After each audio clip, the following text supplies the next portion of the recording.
Imagine a world without the roar of a Lamborghini engine, without the sleek design of a Huracan or the iconic Countach. It's a world that almost became a reality, not once, not twice, but 3 times. The Italian supercar manufacturer has had a storied history, with its fair share of ups and downs, and it's astonishing to think that one of the most recognizable brands in the automotive world was on the brink of collapse, not just once, but multiple times. The story of Lamborghini's near demise is one of poor management, financial struggles, and a series of unfortunate events that threatened to put an end to the company's vision of creating some of the most extraordinary cars the world has ever seen. It all began in the early 1960s, when Ferruccio Lamborghini, a successful businessman and tractor manufacturer, decided to turn his passion for cars into a reality. With a vision to create a grand tourer that would surpass the likes of Ferrari, Lamborghini poured his heart and soul into the project, and in 1963, the first Lamborghini, the 350 GTV, was unveiled at the Turin Motor Show. The car was a masterpiece, with its sleek design and powerful V12 engine, but despite its impressive specs, the company struggled to find its footing.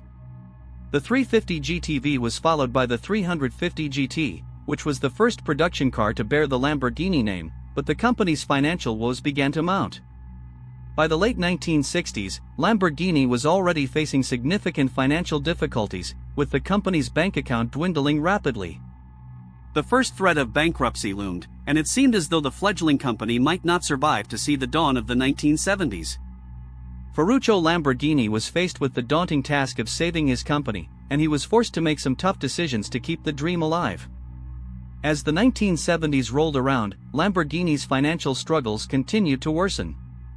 The company's tractor business, which had been the main source of income, was hit hard by the economic downturn, and the car manufacturing arm was not yet profitable enough to sustain itself. Ferruccio Lamborghini was forced to sell a significant portion of his tractor business to keep the car company afloat, but even that was not enough to stem the tide of financial woes. The company's debts continued to mount, and by 1972, Lamborghini was on the verge of bankruptcy for the second time. It was a dark period in the company's history, and it seemed as though all was lost. The employees were worried, the suppliers were demanding payment, and the banks were breathing down Ferruccio's neck. It was a miracle that the company managed to survive, thanks in large part to the efforts of Ferruccio's son, Tonino, who played a crucial role in negotiating with the banks and finding investors to keep the company alive. Despite the setbacks, Lamborghini continued to produce some of the most stunning cars of the era, including the iconic Countach, which was unveiled in 1974.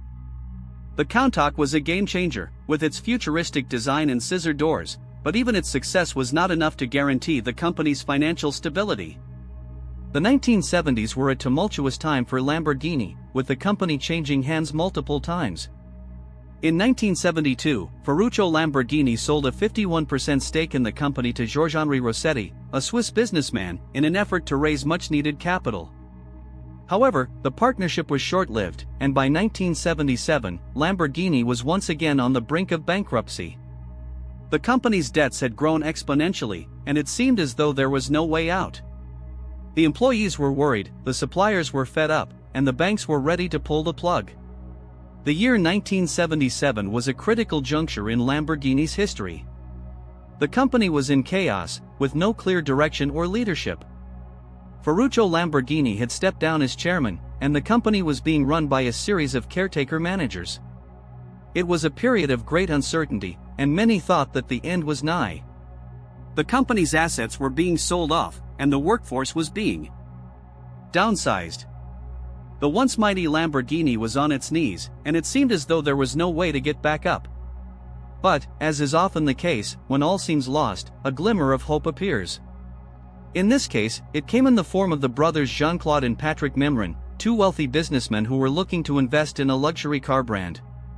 They saw potential in Lamborghini, despite its financial woes, and decided to take a chance on the company. The Mimran brothers invested heavily in Lamborghini, and for a brief period, it seemed as though the company was on the road to recovery. However, the recovery was short-lived, and by the early 1980s, Lamborghini was once again facing financial difficulties. The company's debts had grown, and the Mimran brothers were struggling to keep up with the payments. The workforce was being downsized, and the production line was slowing down. It was a bleak period, and many thought that the end was finally near. The company's future was uncertain, and it seemed as though the dream of creating some of the world's most extraordinary cars was about to come to an end. The story of Lamborghini's near demise is a complex one, full of twists and turns, and it's astonishing to think that the company survived against all odds. As we delve deeper into the story, we'll explore the events that led to Lamborghini's third and final brush with bankruptcy, and how the company managed to rise from the ashes like a phoenix. The journey is far from over, and the next chapter in Lamborghini's history is just as thrilling as the first. With the company's future hanging in the balance, the question on everyone's mind was, could Lamborghini really survive this time? The answer to this question would depend on a series of events that would unfold over the next few years, and would ultimately determine the fate of the iconic Italian supercar manufacturer. As the company teetered on the brink of collapse, a new player entered the scene, one who would change the course of Lamborghini's history forever. In 1980, the company was sold to the brothers Jean-Claude and Patrick Mimran, two wealthy French businessmen who saw an opportunity to revive the struggling brand. The Mimran brothers invested heavily in Lamborghini, pouring millions of dollars into the company in an effort to modernize its facilities and update its product lineup.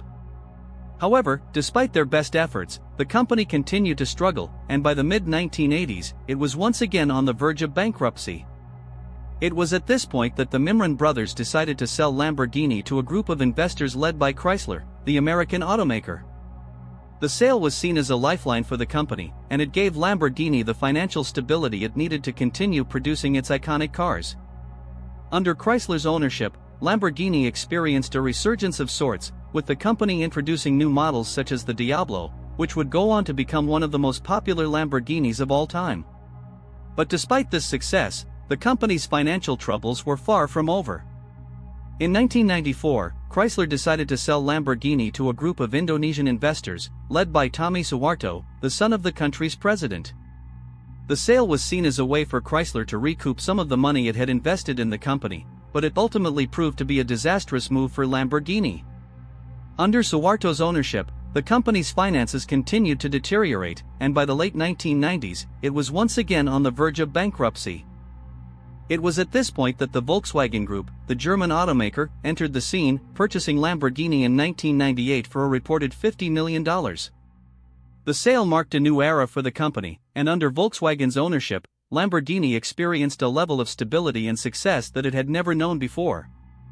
With Volkswagen's backing, the company was able to invest in new facilities and technologies, and it introduced a range of new models, including the Gallardo and the Murcielago.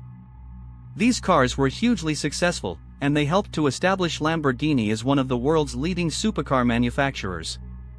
Today, Lamborghini is a thriving company, with a global presence and a reputation for producing some of the most extraordinary cars on the planet. But the company's journey to this point has been far from easy, and it's a testament to the determination and resilience of the people who have worked tirelessly to keep the brand alive. As we look back on Lamborghini's history, it's clear that the company has been through some incredibly tough times, but it's also clear that these experiences have shaped the company into what it is today. The story of Lamborghini is a reminder that even in the darkest of times, there is always hope for a brighter future. It's a story of perseverance, of determination, and of the power of human ingenuity. And as we look to the future, it's exciting to think about what's next for this iconic brand. Will Lamborghini continue to push the boundaries of what's possible with its cars? Will it continue to innovate and experiment, or will it play it safe and stick with what it knows? Only time will tell, but one thing is certain, the future of Lamborghini is bright, and it's going to be an exciting ride.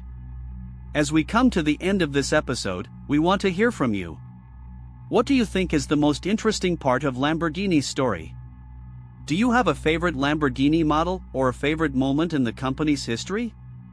Let us know in the comments below. And if you haven't already, be sure to like and subscribe to our channel for more content like this. We'll be back next time with another episode, exploring the fascinating world of cars and automotive history. Thanks for watching, and we'll see you in the next video. Don't forget to hit that like button, leave a comment, and subscribe to our channel for more exciting content.